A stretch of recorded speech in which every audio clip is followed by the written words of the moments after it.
for marijuana entrepreneurs like Seeb.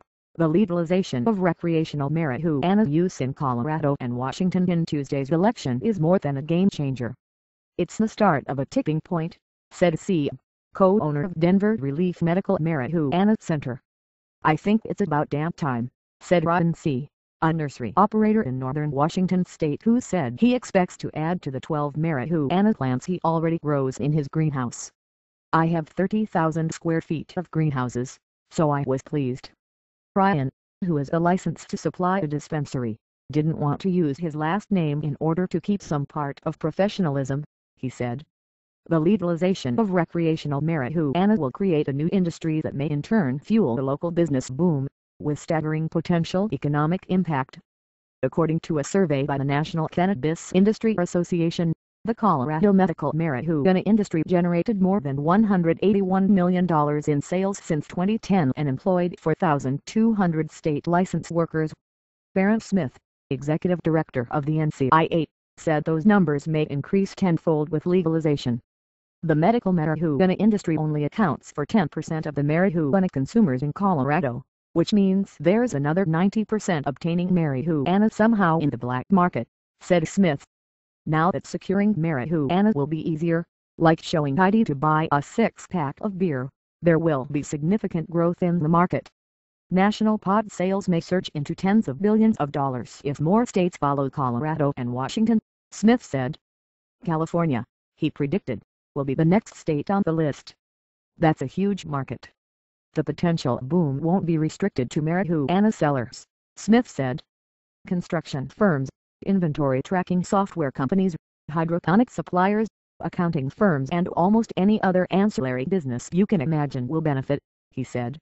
In Washington state, where 56% of people voted in favor of the initiative to legalize, a variety of industries may benefit, according to Allison Holcomb, the campaign director at New Approach Washington, the main lobbying group for the initiative.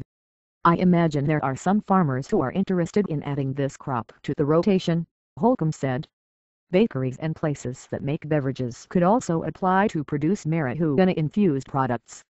But tempering the green rush is anxiety about whether the federal government under re-elected President Barack Obama will continue to prosecute the war on drugs.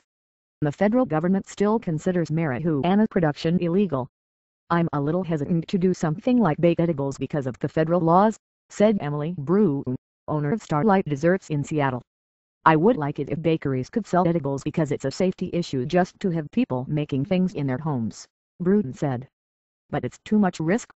If I lose my business I could lose my home. Most local business owners not already involved in pod production have similar opinions, according to James Morse, owner of Little Ray's Bakery in Seattle. The feds would kick our booties, he said. I haven't heard of anyone talk about making pot-infused products.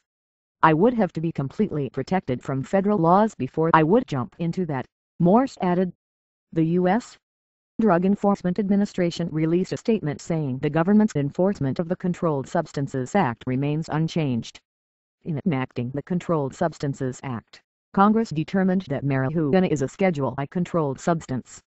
The Department of Justice is reviewing the ballot initiatives and we have no additional comment at this time. But Smith said he's optimistic when it comes to the crossroads between marijuana businesses and the federal war on drugs. 2 states have moved beyond medical marijuana laws, he said. Voters have stood up and said not only do they support this, but they want to see the system expanded. That could create great pressure on the federal government to start moving in the right direction to harmonize federal law with the will of the voters. Seeb of the Denver Relief Medical Marijuana Center, who has operated his business for more than 3 years, noted the medical marijuana industry isn't under threat by federal laws. This is an eye-opener, Seeb said. The negative stigma associated with marijuana is rapidly changing. My hope and my belief is that we are just at the initial stages of seeing large social change. Seeb said his business may actually decline due to the new law, if some of his 300 to 500 patients migrate to recreational marijuana sellers. Still, he's glad for the change. Fundamentally speaking, I got into this business because I felt marijuana for use by anybody should be allowed, Seeb said. As a business owner, and as someone who believes in power of marijuana, I couldn't be happier that it passed.